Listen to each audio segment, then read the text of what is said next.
ဒီဗီဒီယိုလေးထဲမှာတော့ safety နဲ့ lighting system တွေအကုန်တခါတည်းပေါင်းစပ်ဖန်တီးထားတဲ့ modern commercial ceiling ဆိုတာနဲ့ပတ်သက်ပြီးတော့အသေးစိတ်ရှင်းပြပေးသွားမယ်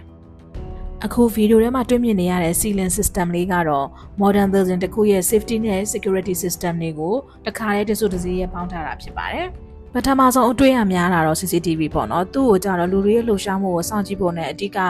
ဆိုင်တွေရုံးတွေဟိုတယ်တွေမှာအများဆုံးတွေ့ရတတ်ပါတယ်။သူကတော့လုံခြုံရေးအတွက်သာမကပေါ့နော်အဲ့လိုမျိုး record လုပ်ပြီးပြန်ကြည့်လို့ရရဖြစ်တဲ့အတွက်ကြောင့်မလို့ဒီ CCTV ကတော့အားလုံးနဲ့ရှင်းနေပြီးသားဖြစ်မှာပါ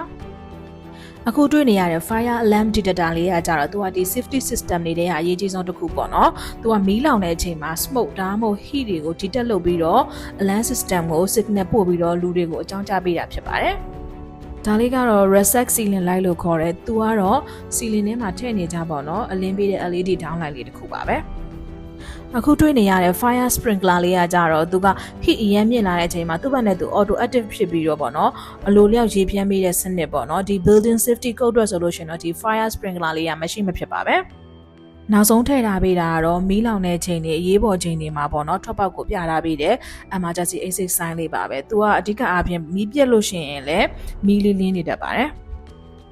ဒီလို system တွေအကုန်တခါတည်းပေါင်းစပ်ထားတဲ့ ceiling design တွေက building ရဲ့ safety ကိုအပြည့်အဝကာကွယ်ပေးနိုင်ပါတယ်ဒီလိုမျိုး fire resistant တွေကိုကြိုတင်ပြင်ဆင်ထားတဲ့ safety ceiling တွေကို shopping mall တွေ office တွေ hotel နဲ့စားသောက်ဆိုင်တွေနောက်ပြီးစက်ရုံလုပ်ငန်းတွေမှာသုံးဖို့အတွက်အထူးပဲရည်ကြီးပါတယ်ဗီဒီယိုလေးကိုဆုံးဖြတ်ကြည့်ပေးတဲ့အတွက် thank you ပါ see you in the next video